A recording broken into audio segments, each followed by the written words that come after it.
Welcome back to The Blind Perspective. Today we're going to kind of take a look at my computer screen and I'm going to show you how I see. So if you notice up here, these are very small, and I personally cannot read those. They are very tiny. These down here I can kind of read, but mostly I recognize them by their colors. This is very helpful that words pop up there, but I can't read those words. So, how do I do it? Well, I showed you this handy little keyboard shortcut that I do, where I do like this. So, I'm trying to see up here, I can do that and I can read all of those words. So here's how I do that. Now, I'm showing you here, down here, that I'm pushing this button, which is the option button, and I'm scrolling with my mouse. But you have to do both of those things. However, let me just show you how I set that up.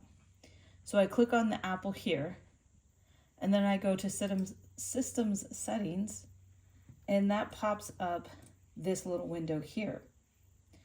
There are actually a lot of things you can do with your computer to make it a little bit easier to see.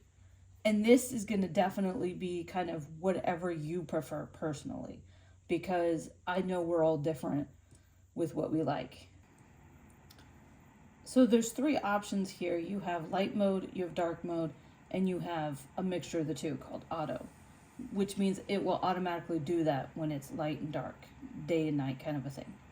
I personally prefer this dark mode where it's a dark background with white letters. That contrast is a lot easier for me to see. If you've never played around with that, go ahead and play around with it and just see if there's things that, you might find you like it. There's some other options here, accent colors. Now, I picked purple because I like purple. It's not necessarily something that is a big difference as far as seeing better. So that's just a little bit more of a personality thing, but you can kind of play around with some of these things. So there's a few things, but where I really want to show you is down here.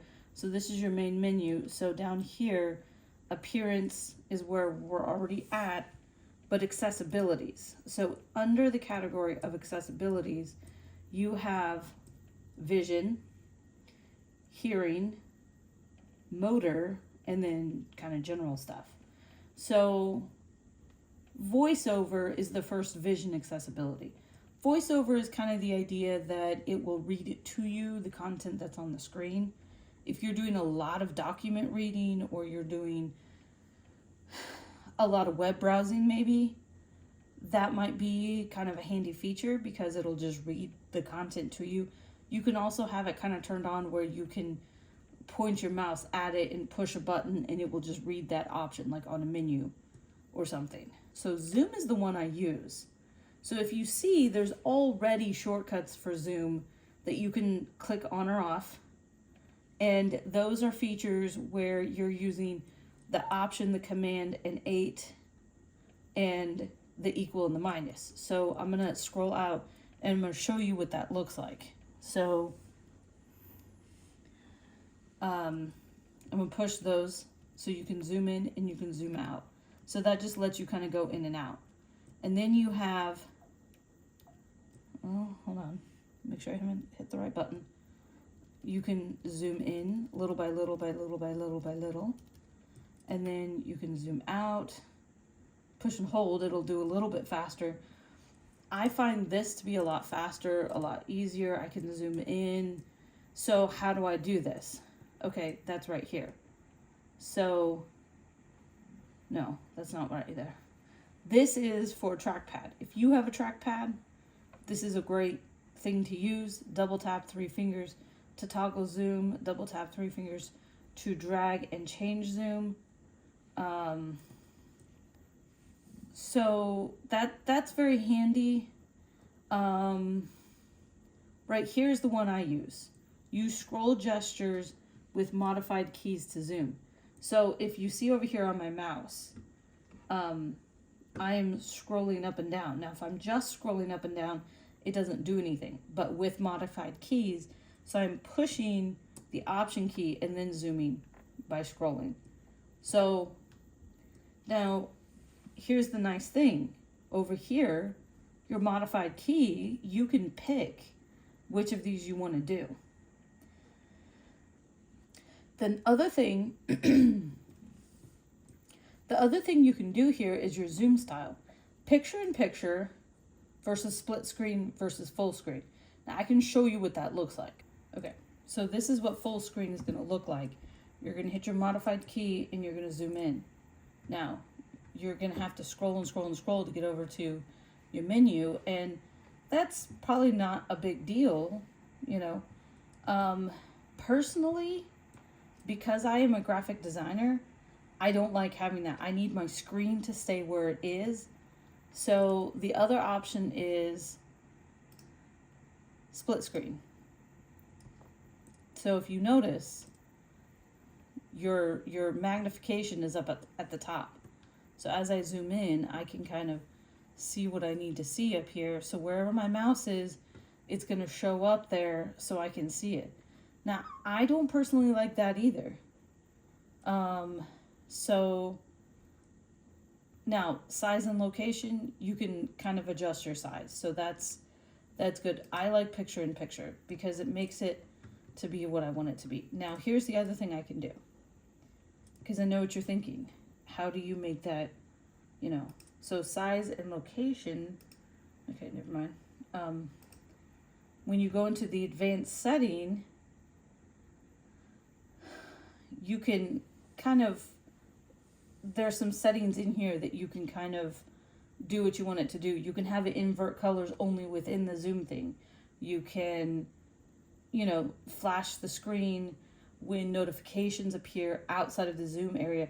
That's actually a very helpful feature. I don't have it toggled on, but it's a very helpful feature because sometimes I don't notice notifications because I'm so focused on the one space that I can actually see.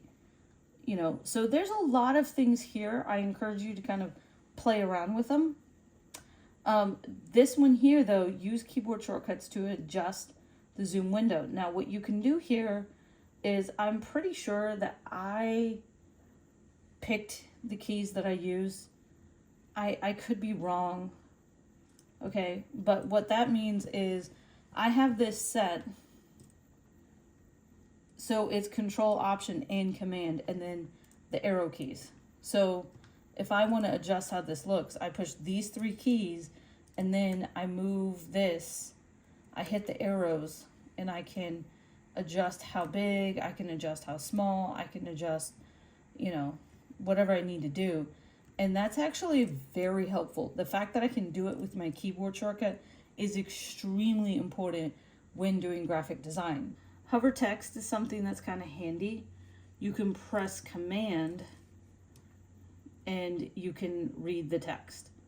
So I would be able to read that. If I'm pushing Command, I can see where these are, and that gives me some of that ability without having to go into a zoom type of a thing. The unfortunate thing about this is that it does not work on other elements. It only works on text. So I can't use that feature with my graphic design because I'm not always necessarily doing something with text. So there was one other thing I wanted to show you. Let me see if I can find it. I can never remember where it's at.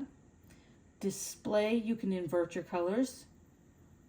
If you're not wanting to have your whole system set to dark mode, you can still be able to toggle your invert colors. There's all kinds of things you can do here. But right here, shake mouse pointer to locate. That is really helpful. I remember when I was younger and I'd be working on school computers or whatever, and you cannot find the mouse. The mouse is so itty bitty tiny, and you're like, I have no idea where the mouse is. And I would be shaking it, trying to look for the motion. I cannot find it anywhere. This is really handy that you can make it where it gets bigger when you're shaking it. You can kind of see, as long as I'm not clicking, you can kind of see it's a little bit bigger, but I already have mine set so big that, you know, which is another handy thing, pointer size. So I have mine at the largest size.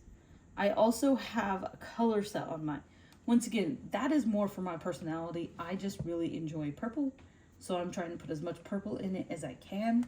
However, it's really handy to have a really bright color if you really have a hard time with the mouse, because I will lose track of this mouse, even as big and as colorful as it is. I will still lose track of it. Especially if you have kids using your computer, it's really helpful for kids, because kids already struggle a little bit with eye tracking when they're in those younger ages. So it's really nice, you can change it to like a red or a bright yellow, something that they would be able to see really easily. So the other thing I would encourage you to do is to go inside, when you are inside of any feature. Let's say you're in your text window, so I have my messages window, like my text messaging app kind of active here down in the corner. So I did that just to show you that within other apps, you can go to the settings of that individual app. And what's really neat about that is you can go in and for this one, you can actually set the size. And so if you go to, let's see, I think there's somewhere, if I click other, it brings this up over here. It brings up a little window where you can pick whatever font you want. You can pick how big you want the font. And if you are a Mac user, you know that your text messages will appear on your computer that are also on your phone. And that is really handy to do. I was so shocked when I found this out. So you can make that font really big, which is really handy. I'm kind of just showing this to you because within different apps, when you have different screens active, it really brings some things up. If you open your Safari browser and you come up here and you click on that where the name of the app is, you'll see settings. And you go into that and you can have options where you can make font bigger, you can make text bigger. The Safari, if you go into the settings of the Safari one, you can set a minimum font for your internet. So I went into Safari and I pulled up the settings in Safari. And this gives you all of these different kind of options. And that's really cool. There's all kinds of things you can kind of go in here and look at. It's a good idea to kind of do that. There's just a lot of things you can do to kind of personalize it and make things what you want. But all the way over here under advanced is never use font smaller than. This is a really nice feature. I will warn you though, you can put your font all the way to 24.